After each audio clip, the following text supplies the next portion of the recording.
Então, para a gente começar, eu estou aqui com a Carmela, com a Priscila e com a Fabiana, e vou pedir para elas se apresentarem, então, rapidamente, aqui para todo mundo se conhecer.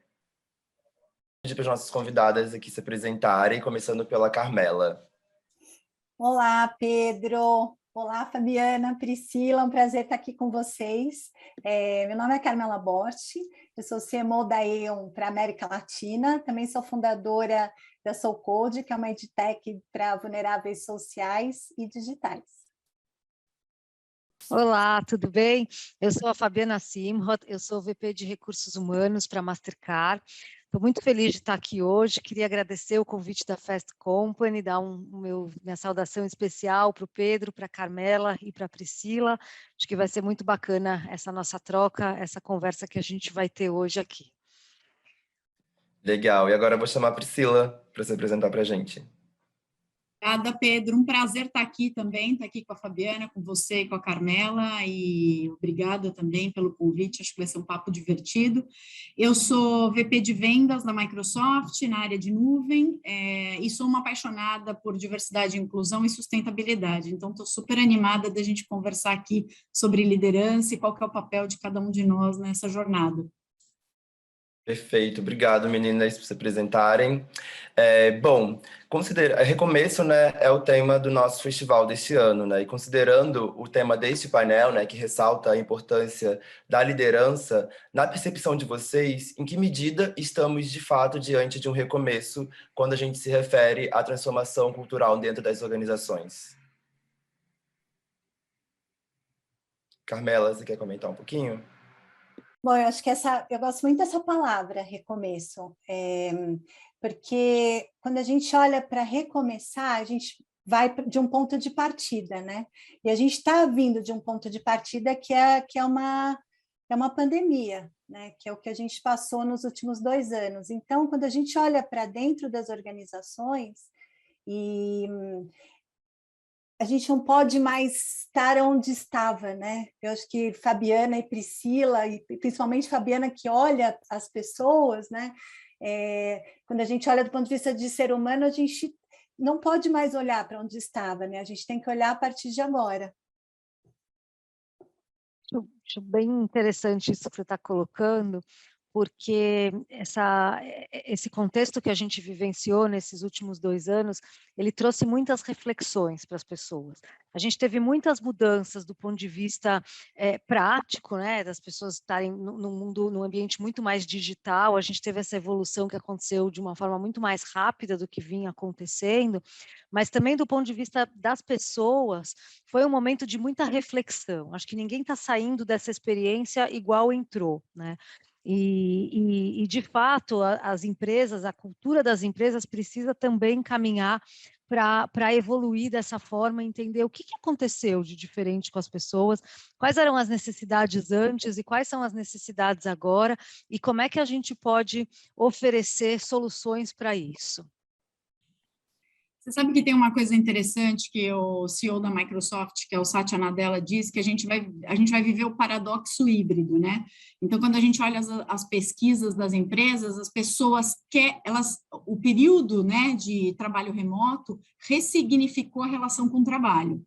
Então, obviamente, todas as pessoas querem mais flexibilidade, porém, elas querem encontro pessoal. Elas querem a presença, né?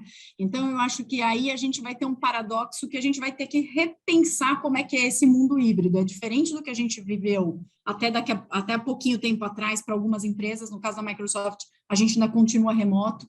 Então, assim, é o 100% remoto para o que vai ser esse mundo híbrido, né? As pessoas querem se encontrar, mas, ao mesmo tempo, a relação com o trabalho mudou completamente. O que elas estão dispostas a viver, a forma, a flexibilidade mudou bastante. Então, vai ser um momento interessante, eu concordo que é um recomeço. E eu acho que essa jornada é uma jornada muito de inovação, né? De práticas inovadoras, de descobertas novas e tudo mais. E já que a gente está num festival de inovação, né, eu queria trazer uma provocação para a gente refletir aqui. Considerando que um olhar diverso é um olhar capaz, né, de resolver problemas mais complexos e que, de fato, a diversidade é mais rentável para as organizações, a gente tem várias pesquisas, vários dados que comprovam isso, em que medida o próprio conceito de inovação, hoje em dia, está diretamente atrelado à diversidade? na percepção de vocês? Eu diria que está 100% atrelado, né? Falando um pouquinho da Mastercard. A Mastercard, ela durante muito tempo foi conhecida por ser uma empresa de cartão de crédito, e já há alguns anos a gente já não é só uma empresa de cartão de crédito, a gente é uma empresa de tecnologia de meios de pagamento. Portanto, a gente está extremamente ligado à questão de inovação. A gente trabalha com soluções de cibersegurança, de inteligência artificial, enfim, de uma série de produtos e soluções que a gente oferece para os nossos clientes. Para a gente estar à frente na inovação, para a gente é fundamental ter um grupo diverso. Então, isso já vem sendo trabalhado com iniciativas muito concretas e com indicadores muito bem definidos na Mastercard, e justamente por isso, porque a gente entende que sem a diversidade a gente não tem a mesma condição de ter a inovação que a gente precisa ter nesse ambiente que é tão dinâmico, né? E que a gente vem vendo, a gente vive a cada dia aí as novidades nas formas de pagamento instantâneo, por exemplo. Eu vou comentar o seguinte, e aí eu acho que a Priscila, que vem também desse universo de tecnologia, no final todas nós somos de tecnologia, né? Acho que todas as empresas no final vão ser de tecnologia, mas assim, existe uma premissa básica em inovação que é assim, não existe inovação sem diversidade, é impossível. Porque quando a gente olha para a inovação, ela vem de várias visões, várias vivências, né? Várias possibilidades. Então, quando você tem um grupo homogêneo que pensa igual, que vive uma mesma situação, tem uma mesma realidade, não, é impossível sair inovação daí. Então, quando a gente fala de diversidade e inovação, são duas coisas que, imagina, elas estão absolutamente juntas. É impossível. Eu já vou dizer mais, e aí eu já provoco a Priscila, que ela sabe bem dessa questão de tecnologia. Esses grandes caras de tecnologia que estão transformando o mundo, eles vêm da diversidade, né? Porque é o mundo diverso que faz isso, né, Pri? Não tem como dizer, existe inovação sem diversidade? É impossível. Não, é impossível. Eu acho que tem dois aspectos aí, né? Primeiro, você falou que todos nós somos profissionais de tecnologia, né? Todas as empresas são empresas digitais, né? A partir deste momento, e acho que a pandemia jogou a gente, arremessou a gente 10 anos para frente. Mas, de fato, não existe inovação se não tiver pensamento diferente, porque a gente não consegue enxergar outras perspectivas. Agora, acho que tem uma questão aí na diversidade, que não é só ter diversidade como representatividade, mas sim, qual que é aquela escutativa que a empresa está fazendo e que todo mundo está fazendo sobre esses pensamentos diferentes, para que a gente crie coisas novas. Eu dou um exemplo interessante, assim, a gente está usando o Zoom aqui, mas e mesmo no Zoom tiveram avanços, mas o Teams, que é um produto da Microsoft, não existia o levantar a mão antes da pandemia. Mas a gente descobriu durante a pandemia que se a gente quisesse ter uma conversa onde as pessoas não falassem uma em cima das outras, a gente precisaria ter um levanta-mão aqui, né?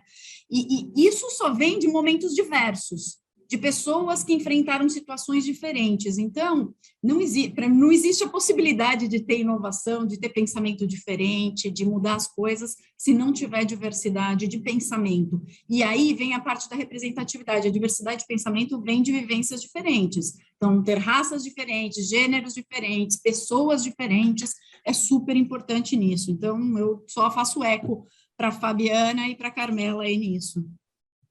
Perfeito, e é legal que a gente já introduz uma próxima questão que eu queria trazer aqui, que é pensar a inovação a partir da perspectiva de diversidade, mas também gerando inclusão e cada vez mais transparência, né? Várias de vocês comentaram aqui sobre indicadores muito bem definidos, né, que vão orientar esse processo, né? E aí eu queria entender com vocês também agora sobre diversidade, inclusão e transparência, né, que são fatores que estão na ordem do dia, né, dentro das organizações, sobretudo aquelas que adotaram internamente os preceitos de ESG, né? Então, qual é, na visão de vocês, o maior desafio hoje para formar equipes mais diversas e inclusivas? Você quer comentar, Fabiana? Posso começar, até porque a gente tem muitas iniciativas nesse sentido, né? Então, a Mastercard, ela tem um lema que é doing well by doing good, e isso está super atrelado a tudo que a gente faz, né? A gente entende que é dessa forma que a gente vai conseguir fazer a transformação que a gente precisa. Você falou de inclusão, e quando a gente fala de inclusão, a gente fala em diversos aspectos, né? A gente fala da inclusão em termos de diversidade e inclusão, que eu quero contar um pouco, por exemplo, dos grupos de afinidade que a gente tem, e a voz na mesa que esses grupos de afinidade têm dentro da empresa.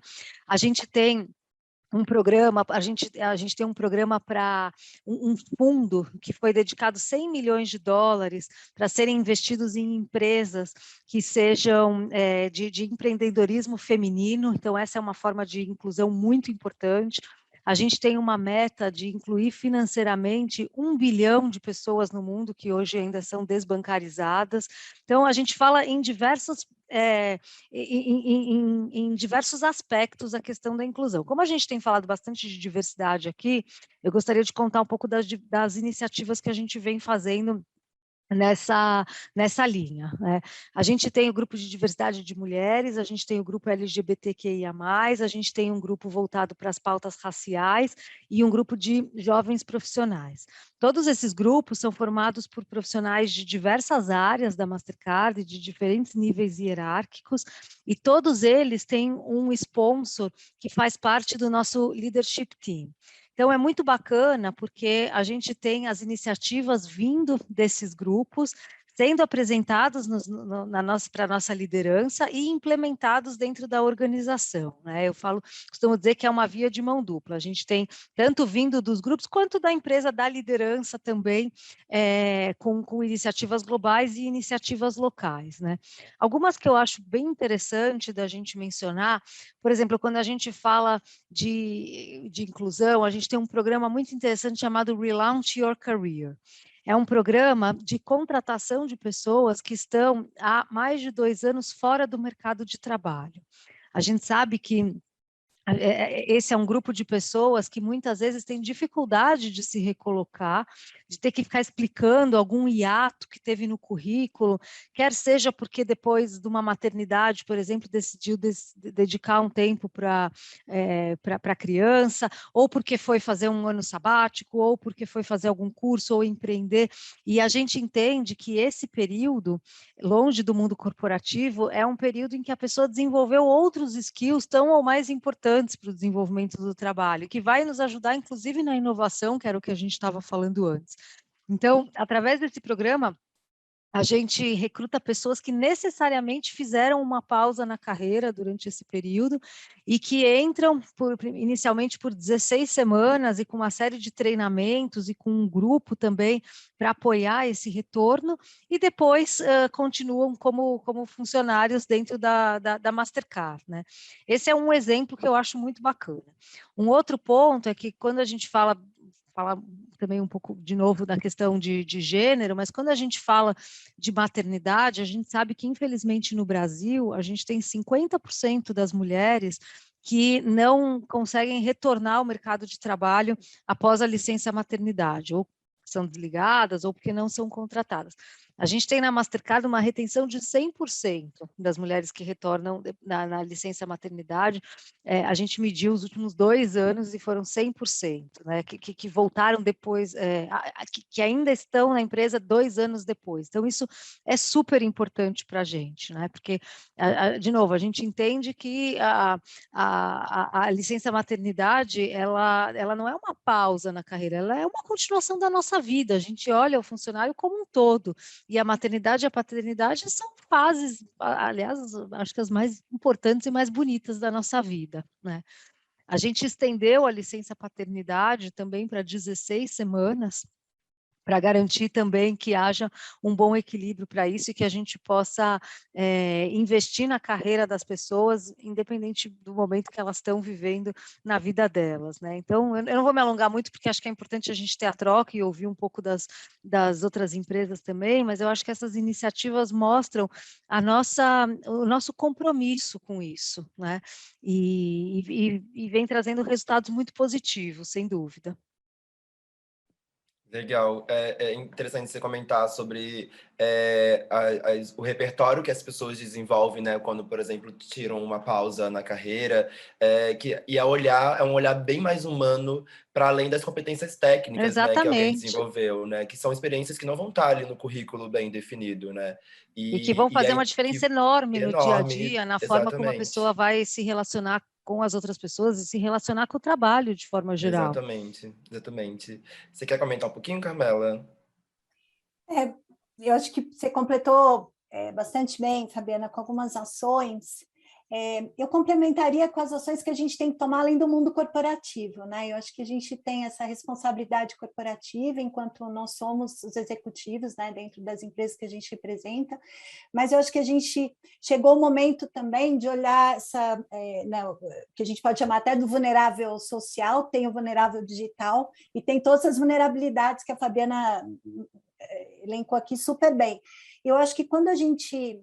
esses dias eu até estava vendo que um dos livros que mais está vendendo em Harvard, daquelas coleções, é um chamado Empatia. Então, imagina, a gente teve que ir para a faculdade ou ir comprar um livro para entender de novo o que é empatia, né? Então, quando a gente olha todas essas iniciativas, nada mais é do olhar para o outro, né? E quando eu estou no lugar do outro, né? Então, Fabiana, quando você fala de uma licença maternidade, a gente não poderia estar mais dentro disso, porque a gente passou muito por isso, muitas de nós passamos por isso.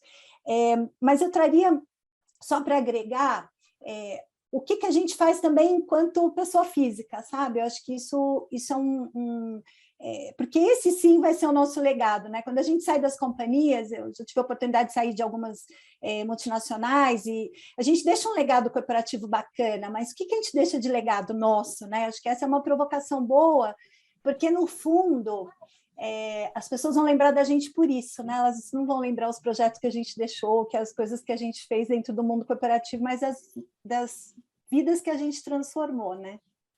Carmela, você sabe o que é legal? Que eu acho que conectam as coisas, né? Eu gosto de pensar que o mundo corporativo é uma plataforma. Por isso que é uma bênção encontrar empresa que tem os seus valores, e é essencial você trabalhar para uma empresa que tem os mesmos valores que você, porque aí vira a plataforma para você fazer o que você acredita, né? Eu sempre brinco que eu acho que a Priscila pode fazer várias coisas, mas a Priscila @ Microsoft, muitas vezes até externamente, tem mais valor do que a Priscila nos fóruns, e eu posso usar a Microsoft como minha plataforma para conseguir fazer algumas coisas. Então, assim, a gente também tem muitas iniciativas, tem o Comitê de Diversidade e Inclusão e a gente tem um Comitê de Sustentabilidade. São 2 comitês que a gente roda em paralelo, que eu acho que são muito importantes para o futuro, porque as Big Techs, em especial, vão ter um papel muito importante no futuro da sociedade. Então, assim, nunca foi tão impactante. Então, acho que a gente tem uma responsabilidade, que eu gosto que até nos Estados Unidos, o Brad Smith, que é um executivo da Microsoft, ele fala assim, este mercado tem que ser regulado, a gente tem que ter a preocupação de privacidade, não pode estar só na mão das grandes empresas de tecnologia, a gente tem que ter regulamentação. E eu realmente acredito nisso. Mas, trabalhando numa empresa de tecnologia, independente do que vai ter por fora, a gente tem essa responsabilidade. Então, eu acho que tem essa questão da plataforma. E aí você falou de empatia, embora a gente tenha muitas ações, enfim, a gente tem muitas ações assim, ativas, né, para aumentar a diversidade, inclusão, uma coisa interessante, né? Durante a gente faz sempre o pulse, né, na empresa. Inclusão nunca teve num nível tão alto na Microsoft. E aí eu fico pensando quais são os motivadores, né? A gente está analisando bastante com os nossos funcionários por que eles se sentem tão incluídos, né? E acho que tem uma questão da liderança aí nessa história e da empatia. Então, acho que a gente nunca foi tão empático ao cachorro latindo, ao barulho da construção, à criança chorando. A liderança foi, em algumas empresas, eu não posso dizer que em todas, mas na nossa foi, eu vejo em muitos clientes meus também, foi treinada, a gente foi preparado para ser muito mais empático nesse momento, porque era necessário que fosse, né? Mas eu acho que empatia, de fato, na nossa cultura, na cultura da Microsoft, foi um outro aspecto que a gente trouxe que foi determinante na mudança de comportamento dos líderes. Então, hoje os líderes têm uma métrica de diversidade e de inclusão. Eu sou medida por isso. Igual eu tenho que fazer faturamento, eu tenho que ter bons índices de inclusão, que as pessoas do meu time se sintam incluídas, e eu tenho que aumentar a representatividade da sociedade, porque senão eu não vou oferecer soluções adequadas para o Brasil. Então, eu acho que todas essas coisas estão meio que combinadas, né? As ações corporativas com como a gente pensa, a empresa também está mais preocupada, e aí a Fabiana deve saber mais do que eu, em escolher não só as pessoas pelo que elas conhecem, mas pelo potencial que elas têm de atender aquele valor, aquela cultura que a empresa quer na prática, né? Então, acho que está tudo meio combinado. Sem dúvida, até porque o que ela conhece hoje não necessariamente é o que precisa conhecer amanhã, né? Então, a gente tem muito mais preocupação em identificar a capacidade de aprender, né? A gente fala o learnability, porque está tudo em transformação o tempo todo. Então, qual é a capacidade que as pessoas têm de se adaptar e de aprender? Isso, sem dúvida, hoje é o skill mais importante que a gente busca nas pessoas e trabalhar também com quem já está dentro da organização, né? É isso, né? Eu acho que à medida que a gente vai se transformando, né, enquanto indivíduos, a gente também vai sendo capaz de transformar, como a Priscila comentou, né? Usar as nossas organizações como plataforma e que, de fato, isso vai gerar um resultado, uma consequência para a sociedade como um todo, né? Então, como que a gente cria e compartilha valor, né? Fabiana, queria fazer uma pergunta agora com você, que é, a Mastercard lançou recentemente um programa, né, gratuito para pessoas pretas entenderem melhor o seu processo seletivo, né? Então, conta com sessões online, algumas mentorias em cada etapa dos negócios. Eu queria ouvir um pouquinho de você, da sua percepção, de que forma você acredita que essas ações afirmativas, você já comentou um pouquinho sobre isso, mas eu queria trazer esse programa em específico, né, que fala sobre população preta, de que forma você acredita que essas ações afirmativas podem contribuir para acelerar essa jornada de transformação quando a gente trata de equidade e inclusão? Bom, eu acho que é fundamental, a gente precisa acelerar isso o máximo possível.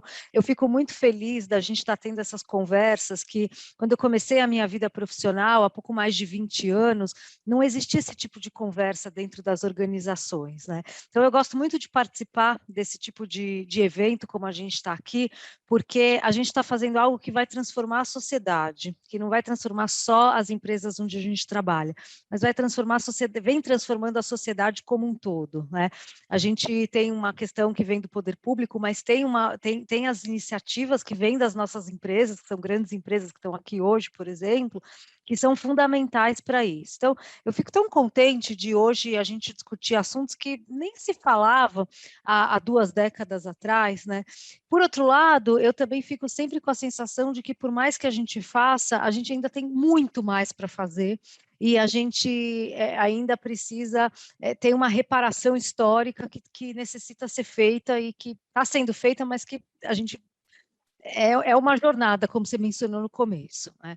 Esse programa é um programa muito bacana. A gente tem na Mastercard uma área de consultoria de meios de pagamento, que a presta serviços de consultoria para outras empresas. E esse programa foi liderado por essa área, e a gente buscou ajudar candidatos negros a se prepararem para processos seletivos. Então, foram várias etapas, né? Teve etapas em grupo, teve etapas mais individuais, onde a gente falou, puxa, o que é importante num programa, num processo seletivo? Né? Como é que eu me preparo para uma entrevista? Como é que eu me preparo para conhecer mais sobre a empresa? Como é que eu me preparo com alguns conceitos importantes que são hoje requisitos dentro dos processos seletivos?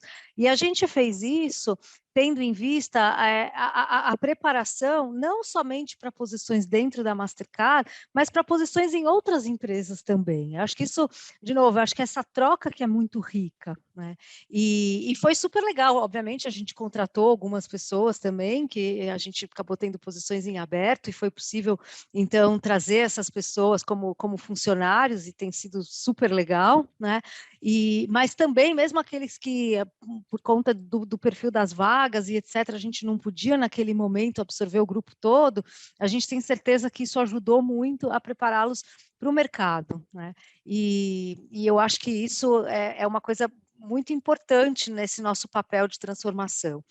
Um outro programa que a gente tem para isso é um programa chamado Girls for Tech, porque a gente vê pelas pesquisas que a partir de uma determinada idade, e que é bastante cedo, a partir dos 9 anos, começa a ter uma diferenciação entre meninas e meninos no que tange o interesse por tecnologia, né? E a gente desenvolveu esse programa para incentivar o interesse de tecnologia para meninas de 9 a 13 anos, que as pesquisas mostram que esse é o período mais crítico para isso, né? A gente impactou até 2020, globalmente, 1 milhão de meninas com esse programa, e a gente tem o objetivo de, até 2025, impactar 5 milhões de meninas, né?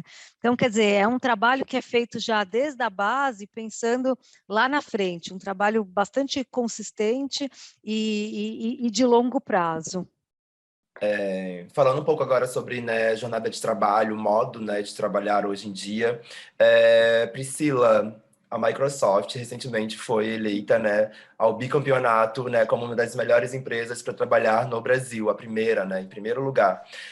Eu queria entender um pouquinho de você, como é que você sentiu esse processo, né? Quais foram os principais desafios de manter a cultura, né, e conseguir garantir aí o bicampeonato num período, né, nos últimos 2 anos, de tantas incertezas causadas, né, pelo isolamento social, pela pandemia e tudo mais. Boa. É verdade, a gente está super feliz com o bicampeonato, para ser bem honesta, especialmente que é um momento que a gente sabe que é complexo para as pessoas, enfim. Eu acho que um dos fatores que acho que tem vários fatores, tá, para a gente destacar, porque é um trabalho de longo prazo. Acho que a Microsoft começou há alguns anos já a investir na mudança da liderança e da mentalidade, né? Então, até tem um livro que chama Growth Mindset, eu já falei dele várias vezes, eu sempre falo, porque é um dos livros que guiou um pouco da transformação cultural da Microsoft, de você sair da posição de que você quer parecer inteligente para você querer aprender, né? Eu estou sempre interessado e curioso.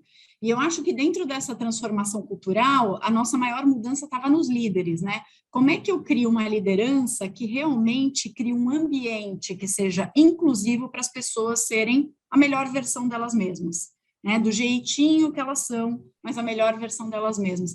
E aí eu acho que o bicampeonato, ele consolida um pouco desse trabalho. Tem uma das coisas importantes aí na nossa cultura que a gente começou há 4 ou 5 anos atrás, que é medir os gerentes e treiná-los, todos os gestores de pessoas, por 3 esferas, que é model, coach e care. Então, que é assim, modelagem, como é que você se você é um role model mesmo, se você representa, né, o que você representa para as pessoas que trabalham para você, como você ajuda, como é que você dá coaching e o quanto de cuidado você tem com o seu time, né? E não é ser paternalista ou maternalista, mas é o quanto você se preocupa com as pessoas. Eu acho que essas 3 esferas, no momento pandemia, então a gente já vinha preparando a nossa liderança neste modelo. Foi muito, muito propício para a gente conseguir manter a cultura e conseguir manter um ambiente de trabalho saudável, né?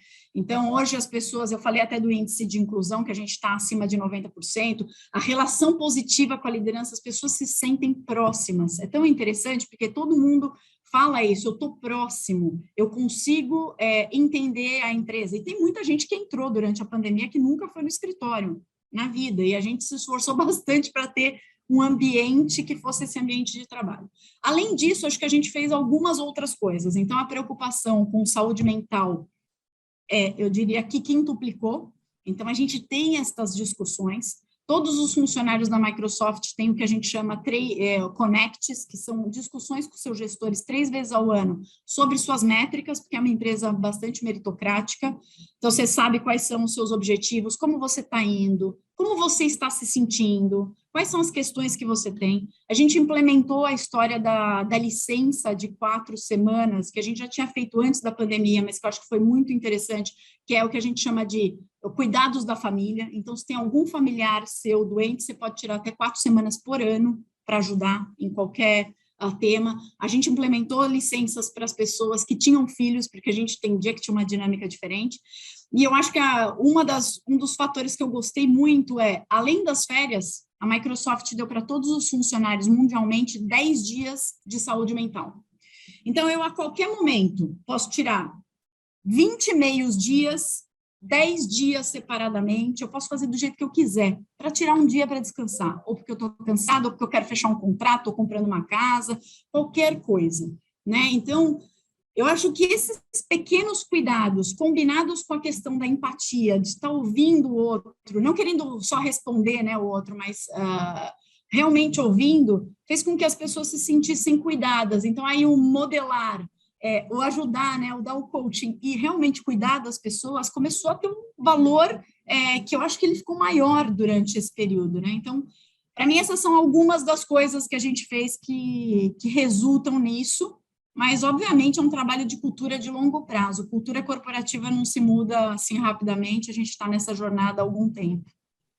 Exatamente. E eu trabalho com o Sampa Talks, né? Eu represento o Sampa Talks, que é um hub de ferramentas sociais com foco em diversidade e inclusão e saúde mental e equilíbrio emocional. E eu percebi muito isso ao longo desses 2 últimos anos, né? Trabalhando com alguns parceiros.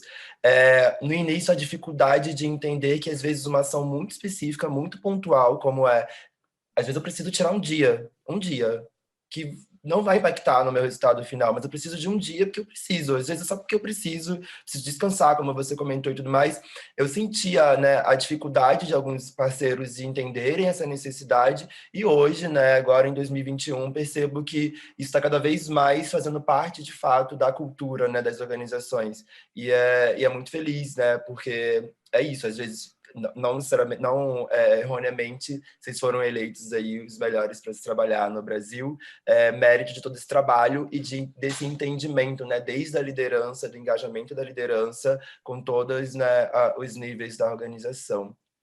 Bom, legal. Carmela, queria conversar com você um pouquinho sobre esse trabalho de engajar a liderança, né? Sabemos que a gente sabe que é fundamental, né, esse engajamento nesse processo de transformação cultural. Ele não acontece se a liderança não estiver engajada. Com esse entendimento, né, de que uma liderança engajada nessa transformação cultural vai impactar não só o negócio, mas também a sociedade, né? Eu queria entender um pouquinho de você, na sua percepção, quais são os principais desafios hoje que você percebe da organização, das organizações, nesse engajamento da liderança? Eu acho que talvez o maior desafio a liderança, né? Quando a gente olha para um líder, a gente primeiro tem que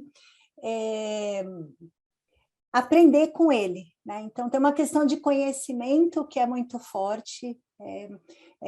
Então, quando a gente olha para um líder, a primeira coisa é entender que o conhecimento dele está agregando alguma coisa para a gente, isso é super importante, mas tem um olhar dele para você. Então, o olhar dele, que eu digo, não é só olhar da liderança da empresa, mas da empresa para você. Então, olha como eu vou complementar um pouco aqui Fabiana e Priscila, que quando elas estão falando exatamente desses programas que são feitos, né, olhando para dentro, né, da empresa, não é só a questão da empatia, mas tem uma questão também que é o que eu agrego para transformar. Eu quero transformar a vida das pessoas que estão fora daqui, criando programas bacanas, mas como eu transformo as que estão aqui dentro, né? E esse olhar, e eu acho bacana todos os projetos que vocês estão mencionando, porque esse olhar é um olhar muito forte, que é o tal do human to human, né? Que gente, é de humano para humano, não existe mais. A gente até muitos anos discutiu isso no universo corporativo. A minha empresa é B2B, é B2C, para que lado que a gente é de humano para humano. Então, o líder humano, eu acho que é meio óbvio, mas é a liderança humana, né? A liderança humana num sentido mais amplo da palavra, Pedro. Legal, obrigado. Fabiana, você comentou também de alguns programas, eu queria ouvir um pouquinho de você, da gente discutir aqui, quais são as políticas, né, e práticas de negócios baseados em justiça racial que são determinadas pelo valor, né, de fato, que a empresa atribui a isso, do que simplesmente por uma sinalização de virtude, né? A gente vê muitos falar hoje em dia do tipo, esse programa realmente está transformando, esse programa realmente está incluindo, ou é só de fachada, né? A gente vê muitos comentários sobre isso no dia a dia. Queria ouvir um pouquinho de você, né, das experiências que você compartilhou aqui, sobre, de fato, esses programas, essas plataformas estarem respondendo ou estão botando em evidência os próprios valores da organização, né? Acho muito pertinente a tua pergunta. A gente, de fato, tem indicadores muito claros para isso. A gente tem um indicador de ter 50%, de ter um aumento de 50% na nossa liderança de negros. A gente lançou há 2 anos atrás o grupo de diversidade voltado para pautas raciais. Então, a gente comentou já de um dos programas que a gente fez, né? Mas a gente tem outras atividades que são feitas. Uma delas todos os anos a gente faz uma avaliação de equiparação salarial, né? De todos os nossos funcionários para garantir que isso está absolutamente alinhado. Esse é um dos nossos indicadores também, né? Uma outra coisa importante que a gente vem fazendo é para todos os nossos processos seletivos, no painel de candidatos finalistas, tem que ter candidatos de diversidade, candidatos de background diversos, né, em qualquer um dos recortes que a gente considera, né, e a gente tem também a gente convidou as pessoas dos grupos de afinidade para participarem também dos nossos processos seletivos como avaliadores dos nossos candidatos. Então, a gente tem essa diversidade tanto do lado dos candidatos quanto do lado dos avaliadores, para a gente garantir que não haja nenhum viés e que a gente está, de fato, atuando em cima de um objetivo que a gente deve alcançar, né? Acho que uma outra coisa, a gente tem um programa global chamado In Solidarity, com uma série de treinamentos e de formações para garantir que a diversidade seja olhada de forma muito concreta, objetiva e que traga resultados relevantes para a gente como organização, né? E enfim, são uma série de iniciativas, né? Uma coisa que eu acho bacana, né? A Priscila comentou de muitos programas, assim, olhando a pessoa como ser humano, e a Mastercard também vem fazendo isso de uma forma muito intensa, né? Uma coisa legal que a gente lançou, acho que há 1 ano e meio, mais ou menos, é um benefício chamado Family Building, que é um benefício de um reembolso para os funcionários, para que eles possam utilizar ou para construir suas famílias, né? Seja através de, por exemplo, tratamentos de fertilização, que a gente sabe que são super caros, ou adoção, né? Então, isso envolve também funcionários LGBTQIA+, e isso foi muito bem percebido e está sendo muito bem utilizado dentro da organização. Então, acho que esses são alguns dos exemplos de uma atuação bastante concreta que a gente vem tendo. Então, tanto da parte de treinamento, desenvolvimento, recrutamento, ou seja, né, a jornada como um todo. Legal, legal demais. Obrigada. Carmela, eu sou muito ali do LinkedIn, adoro estar ali acompanhando o trabalho das pessoas, e eu vi que você recentemente fez um comentário, você fez uma publicação falando sobre o inconformismo, né? Somente o inconformado pode mudar a sua realidade, mas não adianta ser qualquer inconformado, precisa ser um inconformado positivo. Você acredita que o inconformismo é uma característica das novas lideranças, das lideranças do futuro? Tenho plena convicção, Pedro, porque acho que durante muito tempo a gente olha o inconformismo, assim, eu acho que a gente pode ver de 2 formas. Tem a inconformidade positiva, que é aquela que de verdade, quando a gente olha, até porque a Fabiana acabou de falar, né, todos esses programas estão sendo feitos, que é isso mesmo, que não dá para se conformar, não dá para aceitar passivamente, né, tanto os talentos desperdiçados, né, pessoas que são excluídas de oportunidade. Então, acho que é isso mesmo, os grandes líderes e as empresas e esses executivos, é como tem o dever, né, de criar soluções que respondam, né, esses desafios sociais.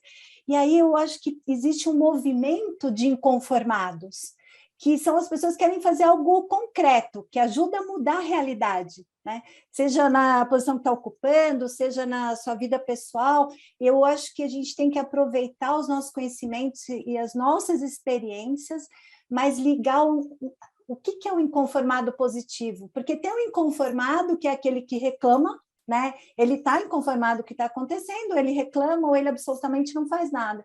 Mas o positivo é aquele que levanta e vai para cima, sabe? É aquele que realmente o que eu posso fazer para transformar essa realidade. Então, a gente costuma dizer até quando a gente lançou a Soul Code, que é uma escola, né, de programação de tecnologia para impacto social, a gente fala que a gente nasceu de um grupo de executivos de tecnologia inconformados com essa dicotomia que existe no Brasil, que é, de um lado, a gente tem 15 milhões de desempregados, e do outro a gente tem mais, fala-se em 350, 500 mil vagas que estão abertas no mercado de tecnologia, né? Então, o que a gente pode fazer para, de fato, trabalhar a capacitação das pessoas e como é que a gente faz, de fato, trazer e incluir as pessoas que estão nessa vulnerabilidade social, mas existe uma grande gama, né, que a gente está falando aqui de tecnologia, dos vulneráveis digitais, que são absolutamente aqueles que estão saindo do mercado de trabalho, né? Então, eu acho que a gente tem que trabalhar esse gap e trabalhar a dicotomia é uma forma, Pedro, de inconformação. Perfeito, perfeito. Bom, gente, a gente está quase caminhando para o final já, mas eu vou abrir um espaço aqui, porque a Fabiana tem um novo compromisso logo em seguida. Fabiana, se você quiser dar enfim, algum tchau, enfim, umas declarações finais, fica à vontade, viu? Eu queria agradecer, eu acho que a gente sempre aprende nessas conversas, a gente sempre tem outras boas ideias também, né? A gente tem esse compromisso em fazer essa transformação. A gente hoje, a Mastercard faz parte de uma iniciativa da Unicef, da geração de 1 milhão de empregos, né? A gente faz parte da Aliança Sem Estereótipos da ONU também. E eu acho que a melhor forma que a gente tem de aprender é através da troca que a gente faz com outras empresas, né? Acho que as empresas estão em momentos diferentes dessa jornada e a gente só tem a aprender com isso. Então, eu queria agradecer muito, acho que a gente fala um pouco das iniciativas que a gente vai fazendo, mas a gente sempre sai com outras coisas anotadas aqui, falando, puxa, essa ideia também é boa, isso aqui também dá para a gente fazer, e é isso que vai fazer a grande diferença. Então, eu agradeço muito pelo convite, adorei participar e espero que a gente possa seguir em contato. Vou deixar um beijo grande para Perfeito. todos. Obrigado, Prazer, Fabiana, pela Fabiana. participação. Obrigado mesmo pela troca. Acho que, enfim, como você comentou, todo mundo enriqueceu muito aqui. E essa troca, né, da gente conhecer o programa um do outro, a opinião uma da outra. Enfim, muito obrigado. Fique à vontade para sair. A gente também agora vai caminhar para o finalzinho aqui com a Priscila Obrigada, e um com a beijo para Carmela. todos. Obrigada, Tchau, Fabiana. Beijo. Nos tchau. vemos. Bom, Carmela, na sua percepção, assim, só para a gente concluir essa conversa, como se tornar uma marca competitiva em recrutamento, né, e retenção, priorizando parâmetros de diversidade, equidade e inclusão, né? Como levar a equidade muito mais a sério com a transparência nesse discurso? Primeiro, Pedro, que é isso, não dá mais para ser discurso, né? Eu acho que a gente tem uma das principais preocupações quando a gente olha até nessa tão falada geração Z é com a diversidade, né? Acho que se antes era uma recomendação, agora contar com equipe diversa é obrigação. Então, esse é um caminho que exige uma mudança muito profunda na cultura das empresas. Acho que várias delas passaram décadas, né, num perfil super mais ou menos linear de colaboradores, e aí é tudo aquilo que a gente já falou de que aí não tem inovação, mas acho que o que a gente fala é que é preciso muito esforço, sabe? Acho que a gente tem que ter muito esforço, a gente tem que trabalhar, sem dúvida nenhuma, dados. Então, quando a gente olha para essas empresas que têm essas métricas, e tem uma coisa que eu acho que, para fechar, é muito importante, assim, se não for pelo amor, vai ter que ser pela dor. E dentro das empresas, a dor é no bolso, né? Então,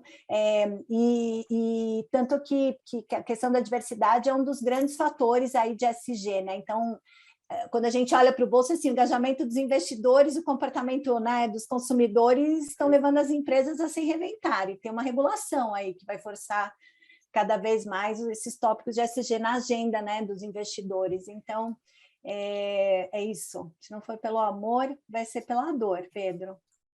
Tomara que seja pelo amor, né? Tomara que a gente, através de todas essas iniciativas, espalhe aí uma corrente de amor para que cada vez mais as empresas sejam valorizadas, mas também que gerem valor, né, para os seus públicos, para a sociedade, para as suas comunidades. Bom, vou também agora direcionar aqui o finalzinho para Priscila. Bom, Priscila, eu queria ouvir um pouquinho de você sobre como que a gente consegue, né, criar medidas e ações para ampliar internamente e também para fora das organizações esse diálogo sobre diversidade e inclusão. Bom, primeiro eu queria conectar com o último comentário aí da Carmela. A Carmela realmente é uma inconformada positiva, tenho ela em alguns grupos e eu sei que ela faz esse papel. E eu acho que conecta com essa pergunta que você me fez, porque ela falou sobre a história da gente como ser humano, né? De ser também um desejo pessoal. Então, quando eu penso em diversidade e inclusão e como a gente amplia, eu acho que a gente precisa se transformar, né? Então, se a gente continuar fazendo as mesmas coisas como a gente vem fazendo, a gente já sabe do ponto de vista ambiental que a gente vai ter muitos problemas. Mas eu acho que do ponto de vista social, ninguém também está contente com a forma como a gente está. Então, acho que essa transformação pessoal, para mim, é um aspecto muito importante. Quando eu olho para dentro das empresas, eu acho que as empresas que valorizam inovação, elas já sabem que elas precisam ter diversidade e inclusão. Então, seja por um objetivo de negócio, porque elas sabem que não vão sobreviver, ou seja por um desejo mesmo das pessoas que estão lá dentro, porque as empresas são formadas por pessoas, isso virá. E aí, eu acho que tem uma questão que é, como é que você coloca compromissos claros? Então, uma das coisas que eu gosto muito na Microsoft é você ter o faturamento, meu bônus, no faturamento, ele é uma linha dos meus compromissos, assim como diversidade e inclusão também é outra. Então, ele afeta diretamente o meu bolso, e isso acontece desde o nível mais alto lá da corporação, no CEO mundial, até todos os líderes na companhia. Então, eu acho que temos que ter várias ações, tem um aspecto, obviamente, público, tem um aspecto das empresas, que tem que forçar essa cadeia, né? E tem um aspecto pessoal, que é, quanto mais pessoas diferentes e engajadas a gente tiver, mais rápido a gente vai fazer a transformação que é preciso ser feita, né? Então, obviamente, eu, como profissional de tecnologia, quando olho a tecnologia para mim sempre foi um fator de criar mais proximidade entre as pessoas, né? Quando eu olho a desigualdade social ampliando com tecnologia, por quê? Porque a gente tem um déficit de emprego, né? De oportunidades para determinados trabalhos. E no mundo de tecnologia tem muitas e muitas vagas abertas que todo mundo reclama que não consegue preencher. Me dá um pouco de angústia. Então, assim, eu gosto do ponto do inconformado, que é o que a gente tem que fazer? Então, a Microsoft investe, eu posso colaborar, eu posso ser uma promotora dizendo aqui que a gente tem que fomentar isso em quem é jovem. Então, qualquer um que conheça um adolescente tem que dizer, tecnologia vai te dar oportunidades, estude neste segmento. Então, assim, eu acho que são várias coisas juntas e a gente vai conseguir trazer o aspecto de diversidade e inclusão. E aí tem as referências, né? Eu faço um mentorado de uma menina negra e ela fala, poxa, não tem muitas mulheres negras líderes de companhia. Eu acho que eu quero estar lá. E eu falei para ela, bom, se não aparecer outra antes de chegar a sua vez, seja você essa pessoa, porque a gente precisa disso, né? Então, eu acho que cada um tem que fazer o seu papel e a gente tem que ser o promotor disso, né? Nossa, legal demais. Você falou sobre referências, né? Eu também, como pessoa preta, me atento muito a isso e eu queria deixar aqui um trecho de uma música da Larissa Luz, que é uma cantora de Salvador, uma cantora baiana, bem arretada. Ela tem uma música que chama Bonecas Pretas, que ela questiona a falta de referências de pessoas pretas na infância. E tem um trecho dela que fala: referências acessíveis é poder para imaginar. Ou seja, a partir do momento que eu acesso referências, eu consigo me imaginar, me projetar nesses espaços. E que bom que vocês estão por trás dessas organizações fazendo esse trabalho. Eu acho que hoje, depois desse papo, não dá para ninguém dizer que não é possível. Sim, é possível. Vocês deram aqui vários exemplos super legais e super factíveis de serem executados, né? Claro, cada um com as suas prioridades, cada um com as suas agendas, mas sim, é possível fazer e é necessário. Mais do que necessário, é urgente, né? A gente está aqui falando de inovação, a gente precisa acelerar essa jornada, acelerar a diversidade, a equidade, a inclusão, acelerar todos esses impactos que essas organizações causam. Eu estou muito feliz de estar compartilhando esse espaço com vocês. Queria agora finalizar agradecendo a participação de vocês duas, agradecendo também a Fast Company pela oportunidade, pelo convite, Lúcio, Cláudia, desculpa, Lubianco, todo mundo que participou aqui dessa produção. E eu queria pedir para vocês deixarem uma mensagem final para a gente encerrar aqui. Vai lá, Pri. Eu vou primeiro. Na verdade, obrigada, gente, pelo espaço. Eu acho que é um tema super importante. Fico muito feliz que a Fast Company tenha liderado aí esse painel e essa discussão. Um prazer estar com a Fabiana e com a Carmela. E Pedro, foi fantástico ter você aqui coordenando e ajudando a gente, ampliando a discussão. E eu acho que eu deixo só um último tema, que é, a gente gosta de ser brasileiro, né? Então, se a gente quer um Brasil competitivo, o importante é que esses temas sejam a coisa mais importante para a gente, para a nossa geração e para gerações que ainda virão aí para o mercado de trabalho. Acho que é só isso. Obrigado. Bom, e tanto Priscila, Pri, que a gente se conhece há tantos anos, né? E tanta coisa bacana que eu vejo você fazer, então, parabéns. Quando a gente vê outra mulher crescer, a gente cresce junto. Fabiana, que eu não conhecia, e foi bem bacana conhecer. Pedro, eu espero que muitos outros executivos, né, assim como nós, né, de diferentes empresas, né, de organizações, também se rebelem. E que façam parte aí mesmo desse grupo de inconformados, né? Porque a gente tem que colocar exatamente isso, expertise, recurso a favor de grandes causas, né? Porque eu acho que a gente pode, né, ser mais mesmo. Vamos lá, estamos juntos. Perfeito, contem comigo também nessa jornada. Obrigada, gente, pela participação. Obrigada também a todas e todos e todos que participaram aqui acompanhando o painel também.